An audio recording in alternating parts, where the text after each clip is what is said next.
Buenos días, aquí desde España, con Simpson Samir una semana más. Estamos a 3 de julio y vamos a decir las novedades de esta semana, a ver lo que ha pasado, qué es mentira, qué es verdad. Directamente desde allí nos va a dar las informaciones y yo voy a hacerle una serie de preguntas que, claro, se dicen por aquí mucho en los noticieros, pero ya veremos hasta cuánto es verdad. Buenos días, Salom Shalom Simpson. a ti, a los oyentes, espectadores, a todos los que quieran estar con nosotros. Sí. Nada, vamos a empezar y vamos a empezar con el ayatolá, ¿no? Porque después de la guerra de Irán, esa de 12 días que se dice, que no se sabía dónde estaba el ayatolá, luego de repente salió a hablar, a dar unas declaraciones en mal aspecto. A mí me recuerda, bueno, no voy a decir a lo que me recuerda, pero diciendo, ¿no? Unas barbaridades, ¿no? Como que habían ganado la guerra, que había sido todo había sido todo un éxito, que, vamos, que no había bombardeado nada Israel ni Estados Unidos, o sea, una serie de tonterías, vamos a decirlo así. Es que está desvariando el ayatolá. ¿Qué está pasando, Simpson? Bueno, yo diría así. En primer término, como de acuerdo a lo que tú también dijiste, no es seguro que el ayatolá esté justamente en Teherán. O está en Teherán o no está en Teherán. También puede estar en Moscú. También esa es una posibilidad. El hecho de que él aparezca en una pieza sin que se pueda definir qué es lo que hay por detrás de esa pieza, un monumento, un edificio, hace que pueda estar en cualquier lugar del mundo. Teóricamente en la Luna también puede estar sentado y hacer un video. Lo que sí es evidentemente cierto, yo lo diría así.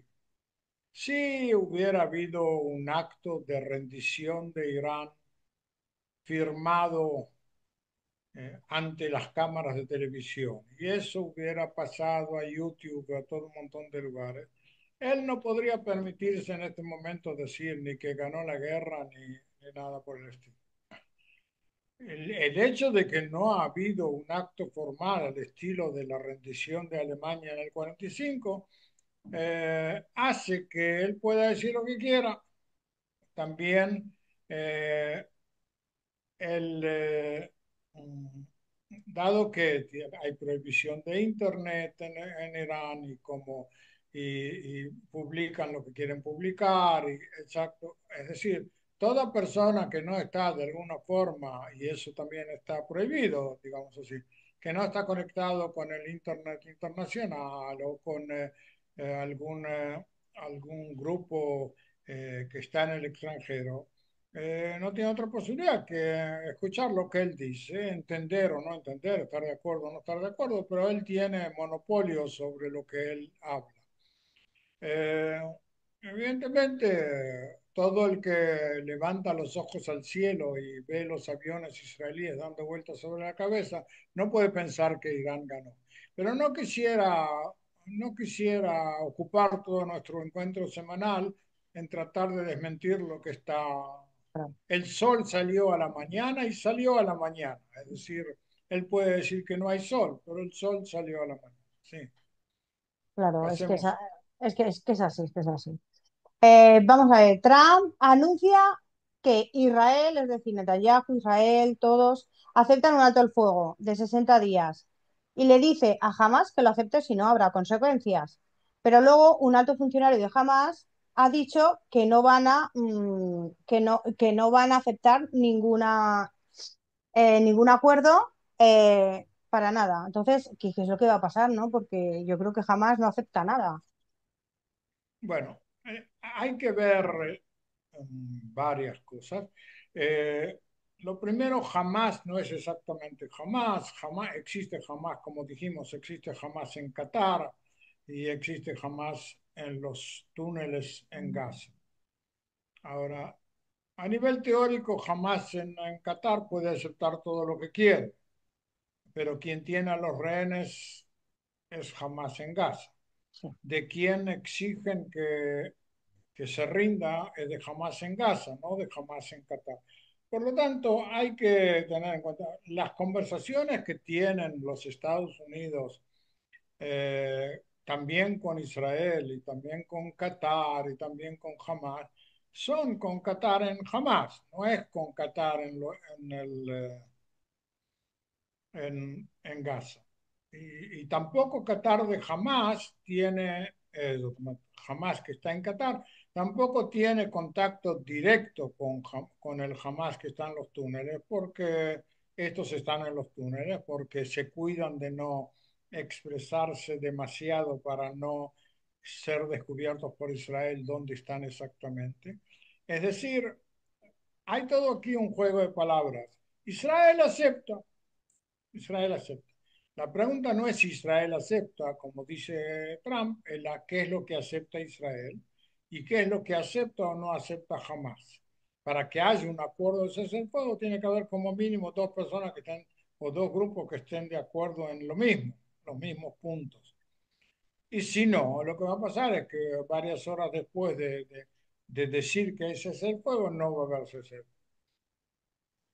Ahora, de acuerdo a lo que yo sé, por supuesto yo no estoy exactamente sentado a lo de la mesa de negociaciones, jamás quiere que Israel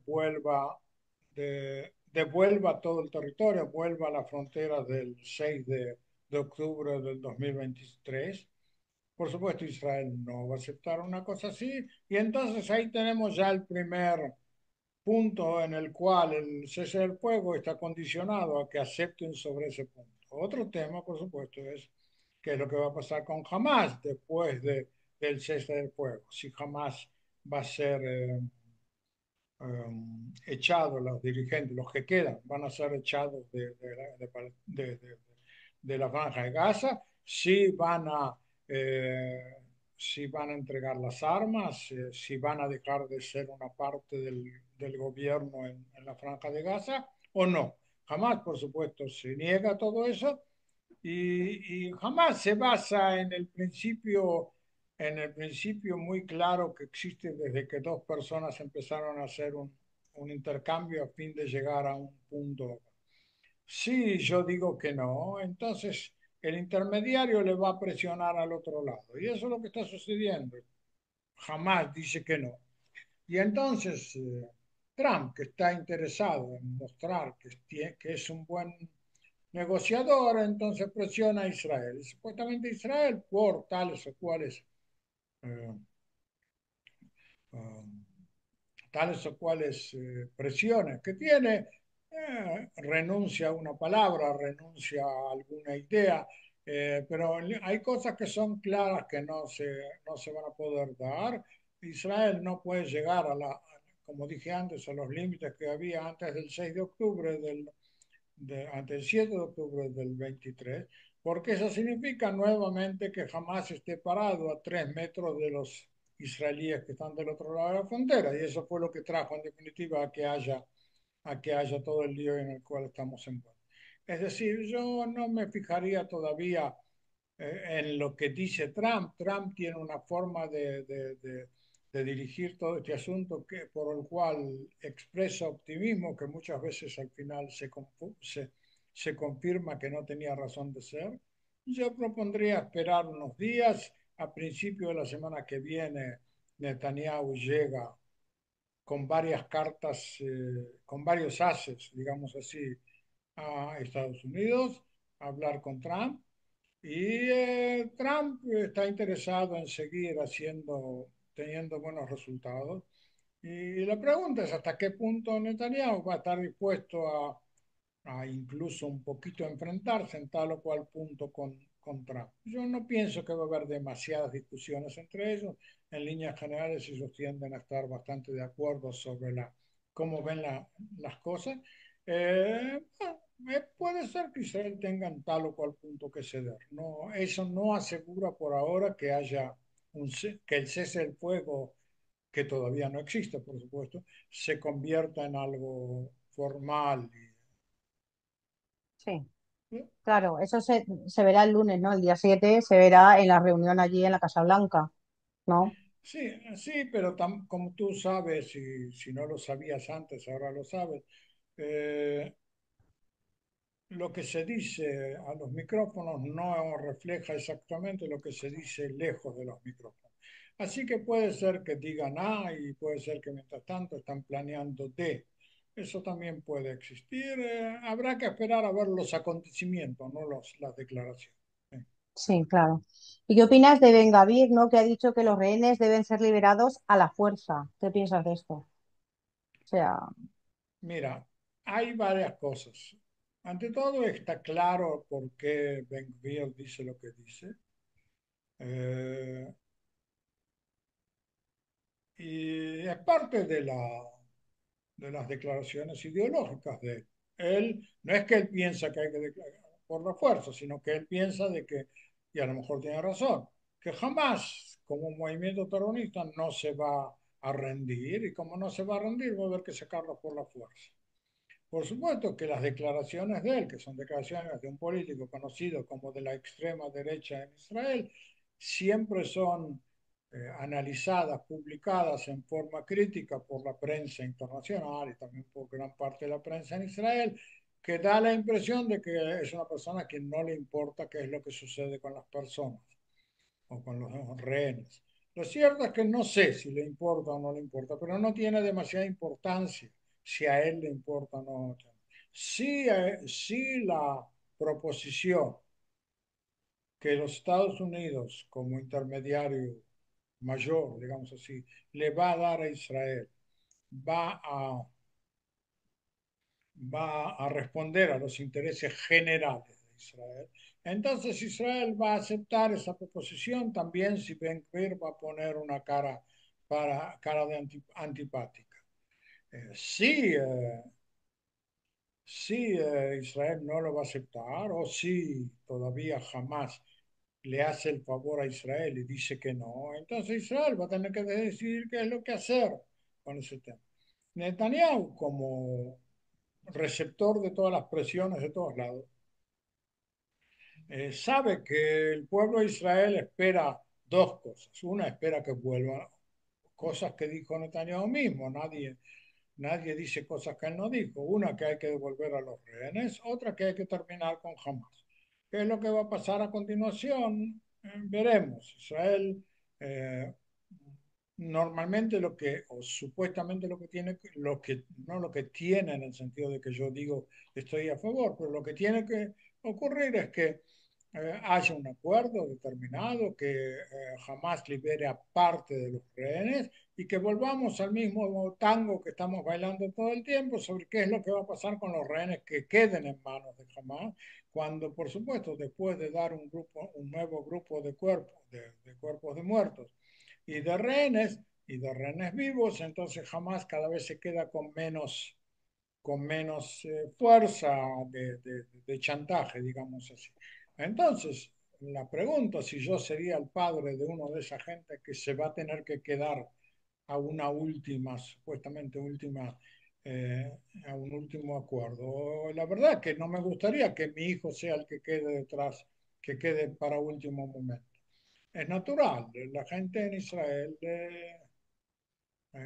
ve todo ese tema y espera que la solución sea a favor de todo, que sean un acuerdo total en el que sean recibidos todos en un solo golpe, digamos así, en un solo grupo.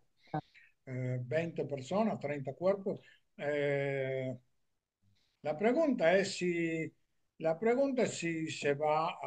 si se puede dar, porque eso significaría que Israel llega a un acuerdo por el cual jamás deja la franja de Gaza, da su armamento, algún otro, y no quiero entrar por ahora en ese tema porque todavía es temprano, quién es el que tomaría el poder en lugar de Hamas en caso de que Hamas acepte. Pero eso significaría realmente el fin del conflicto actual, no del problema de la negativa de Hamas a reconocer al Estado judío. Supuestamente nunca lo va a hacer, pero, pero sí del conflicto actual. Si va a ser algo parcial, el problema va a continuar. Si va a ser algo total, el problema actual no va a continuar. Tendremos que esperar. Sí, claro. Es que es difícil, ¿eh? Estamos siempre con lo mismo, pero es bastante complicado y lo que queremos, eso sí, que los rehenes que haya vivos, por lo menos que salgan, ¿no? Los vivos. Bueno, el problema es que los problemas son muy complicados, como tú dices. Como son muy complicados y como no se ven las posibilidades, los que tratan de llegar a un acuerdo no ven las posibilidades de llegar a un acuerdo total, entonces llegan a un acuerdo parcial. Los acuerdos parciales tienen su valor positivo, pero tienen su valor negativo en el sentido de que hay toda una serie de cosas que todavía quedan sin solucionar. Lo que queda sin solucionar es el incentivo para que haya una nueva explosión dentro de un año, dentro de 2 años, dentro de 3 años. Todo lo que se hace a medias deja medias sin hacerse. Es natural que haya una Ujú. cosa así. También nosotros en nuestra vida diaria es así. Si cocinamos algo en la cocina y lo sacamos a mitad del periodo, comemos también cocido y comemos también crudo. Y eso es lo que está sucediendo, que hay cosas que no son solucionadas. Claro, así es. Ahora vamos a hablar de una cosa, ¿no? Que está pasando, que es que después de la guerra de Irán, ¿no? Que estabais bombardeando, se os estaban bombardeando desde Irán con misiles, pues teníais que meteros en los refugios. Se paró todo, habéis descansado, pero ahora empiezan otros, ¿no? Empiezan otros a bombardear, ¿no? Estos días a quién ha bombardeado los Houthis desde el Yemen. ¿Qué es lo que ha pasado? Que otra vez tienen armas, Irán les pasa armas. ¿Qué es lo que No, está no, no, pasando? no, no, no. ¿No? ¿No es así? Acá hay toda una confusión. Mm, Irán, en líneas generales, no les pasa armas. Irán sí, perdió un montón de armas. Irán está monitoreado, llamémoslo así, 24 horas por día para que no haga tales o cuales cosas, tanto por Estados Unidos, por Israel, a lo mejor por Inglaterra. Eh, Irán no les puede pasar armas, pero los Houthis tienen armas que las recibieron antes de que hubiera todo este asunto. sí, Ahora, lo cierto es, a pesar de que en los diarios, en los periódicos no se publica, o se publica pero en forma limitada, que la guerra en Gaza continúa, es decir, Israel sigue atacando, sigue matando terroristas, los terroristas siguen tratando de matar a israelíes, eh, con lo cual teóricamente el ataque de los Houthis está justificado por la ideología que tienen de tirar, de disparar un misil cada 3, 4 días para justificar su existencia. Pero no hay que confundirse. No hay una que generalmente esos misiles no llegan a Israel, no llegan no porque son volteados o porque se caen en el camino. Y el segundo, lo más importante, es que los Houthis no siguen recibiendo, no tienen la posibilidad de recibir nuevas armas. Bueno, tienen una cantidad determinada de misiles, las disparan, con eso cumplen con su promesa, digamos así, de que todo tiempo que haya conflicto en Gaza, entonces ellos van a seguir actuando. Israel, fuera del hecho de que molesta a la población despertarse o correr al refugio en tal o cual momento, los últimos misiles de los Houthis no crearon daño, digamos así. Entonces es algo que es como es una pequeña molestia que va a haber que enfrentarse en algún momento. claro, No así es. cambie, no. Sí, sigue, sigue. No, no, no, sigue, sigue. No, digo, no cambia el equilibrio. Lo que sucedió, sucedió. Irán perdió. Estados Unidos e Israel se encuentran para ver qué siguen haciendo en el futuro. O van a estar de acuerdo, van a estar menos de acuerdo. Los Houthis quedaron de costado sin posibilidad de aprovisionarse y después de haber recibido ataques primero de los Estados Unidos y después israelíes en su territorio. Ellos tienen sus Claro, propios daños y perjuicios por lo que sucedió, perjuicios, sí, sí, sí, por lo que sucedió. Así que, bueno, en el momento que ellos van a dejar de disparar, van a dejar de disparar, pero no es algo que implica un dolor de cabeza para Israel. claro. Bueno, ahora vamos a un tema porque se habla mucho de ello, pero nadie explica lo que es, que son los acuerdos de Abraham. ¿Qué son los acuerdos de Abraham? A quién afecta? ¿A quién implica? El por qué, los objetivos que tiene. ¿Qué nos hace Bueno, decir? el primer objetivo del acuerdo de Abraham, es decir, hay dos objetivos, un objetivo israelí y un objetivo de las potencias, ya, o de la potencia que se llama Estados Unidos. Primero, digamos que el acuerdo de Abraham es algo que se firmó, los acuerdos de Abraham es algo que se firmó durante la primera presidencia de Trump y tuvo sus éxitos, a lo mejor un pequeño fracaso, pero digamos así, pero se trata en definitiva del hecho de la entrada de Israel al mundo musulmán, al mundo árabe, especialmente al principio.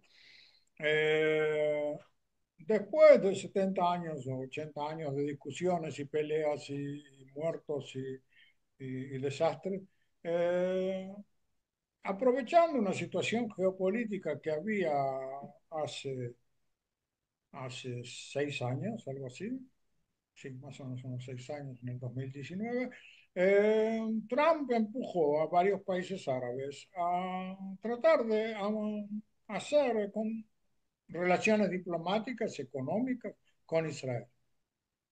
Hay que reconocer que desde el punto de vista de esos países, que eran cuatro, se trataba de un acto heroico, heroico porque tenían por detrás a Irán que les estaba, no solamente que los criticaba, sino que también los amenazaba, algo que ahora cambia un poco.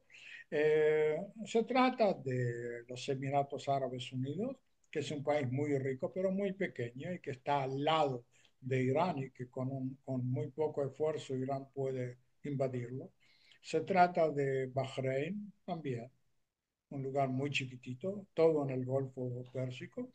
Se trata, Se trataba en ese momento de Sudán, que había tenido una actitud hostil a Israel y que cambió el gobierno, pero como la situación económica en Sudán está también ahora y supuestamente estará en el futuro económicamente muy mal, entonces Trump podía presionarlos con quitarle sanciones económicas que habían hecho contra el gobierno anterior a cambio de relaciones diplomáticas con Israel. Supuestamente sí, en definitiva prácticamente no, porque no pasó nada con eso, o no pasó casi nada.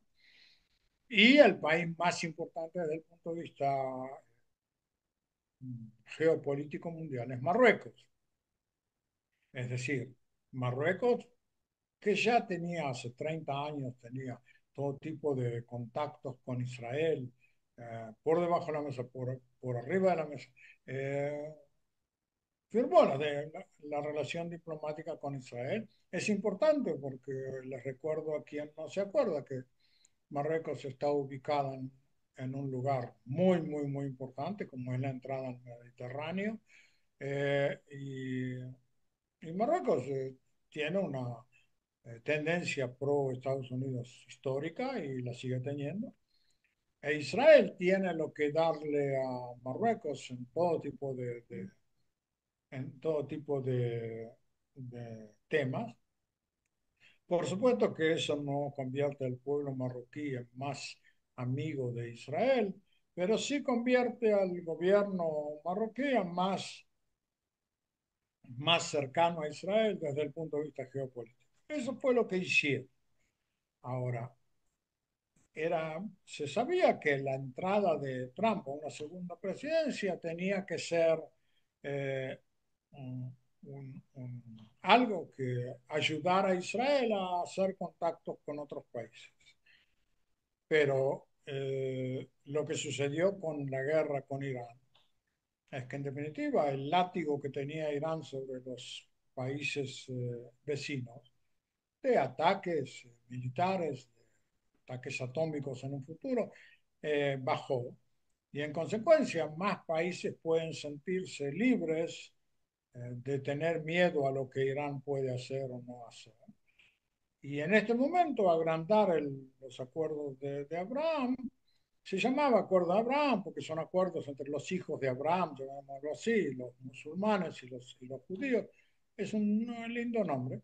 Eh, eh, Decía que existe la posibilidad de que más países se plieguen.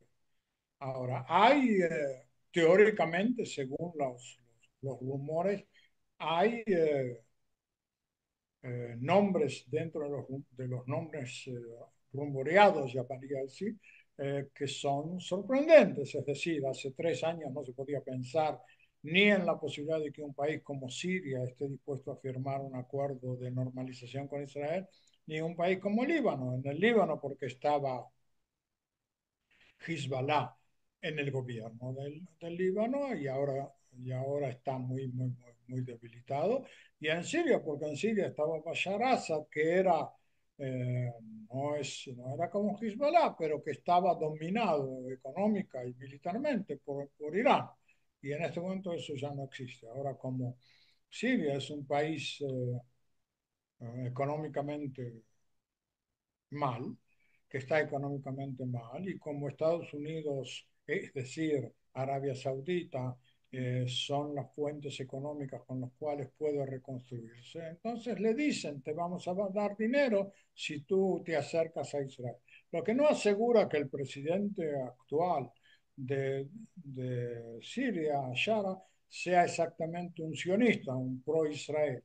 Pero en la vida no siempre haces acuerdos con tus amigos, a veces haces acuerdos con tus enemigos y a lo mejor con la intención de que esos acuerdos los comprometan el día de mañana a ser menos enemigos tuyos, a tener todo tipo de relación. Se habla de 10 países, no se habla exactamente de los nombres de los 10 países. Entre los países que se habla de vez en cuando, se habla de Indonesia, un país que no tiene ningún conflicto fuera del hecho de que ellos son musulmanes y nosotros somos judíos, no tiene nada con Israel, no tiene límites, no tiene cuestiones económicas, pero sí tiene 280 millones de habitantes.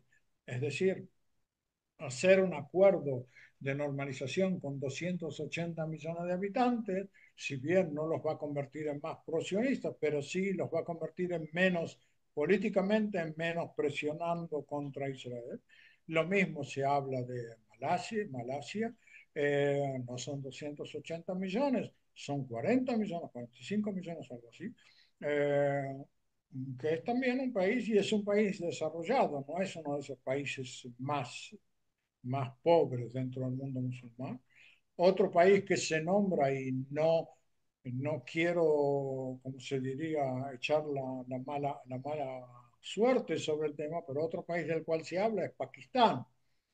Ahora, Pakistán es un país, no solamente que es un país musulmán, sino que es un país que tiene sus 170, 180, no me acuerdo el número exactamente ahora, millones de personas. Pero no solamente eso, Pakistán es un país que tiene como mínimo 70 millones, 130, 140 millones de habitantes, pero tiene 70 bombas atómicas, con lo cual, con lo cual eh, sacar de la cantidad de... Un segundo, perdóname un segundito, sí, un segundito.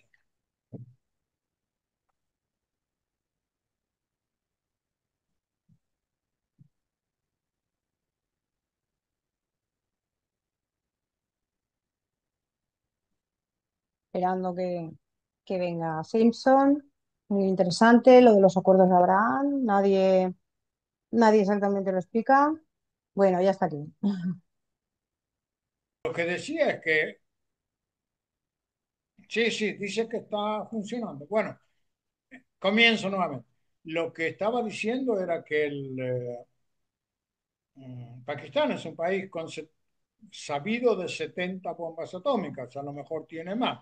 Sacar a Pakistán de la cantidad de los países que son anti-israelíes, cuando Pakistán tiene 70 o más bombas atómicas, es un logro. Yo espero que se haga.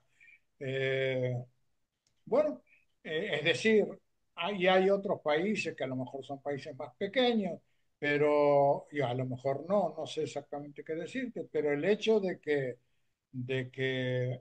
la posibilidad de agrandar los pactos de Abraham y agregarle 7, 8, 10 países más, es una posibilidad que abre los ojos de Israel en varios motivos, por varios motivos. Uno es el motivo de ser mejor recibido de lo que era recibido hasta ahora, eso uno. Y lo otro, posibilidades económicas, es decir, no hablemos ya de que, digamos, solamente para que entiendas de qué estamos hablando. Hay 1.800.000.000 de musulmanes. Basta con que un 1% de esos musulmanes decida venir a hacer turismo en Israel, ya tenemos 18 millones de turistas solamente del lado de los musulmanes. ¿Te imaginas que es algo que cuando Israel es un país que recibe en los años mejores y cuando no hay guerra recibe 4 millones y medio? Es decir, se habla de cambios estructurales y por supuesto a nivel económico, es decir, todavía no hablamos el, el gran premio, llamemos así, que se llama Arabia Saudita. Si Arabia Saudita es uno de esos 10, eh, entonces hablamos también no solamente, Arabia Saudita tiene solamente 40 millones de personas, yo digo solamente 40 millones de personas, pero tiene una cantidad de dinero impresionante y tiene lo que ofrecerle, a diferencia de a lo mejor algún otro país, Arabia Saudita tiene lo que ofrecerle a Israel. No solamente que Israel le puede ofrecer a Arabia Saudita, sino que Arabia Saudita tiene lo que ofrecerle a Israel. Te recuerdo que se hablaba también en la administración Biden, pero por supuesto en la administración Trump, de que el, eh, el comercio de la India salga de Bombay o de los puertos de la India, llegue hasta los Emiratos, vaya por territorio de los Emiratos y territorio saudita, cruce a Israel y de Israel a Europa.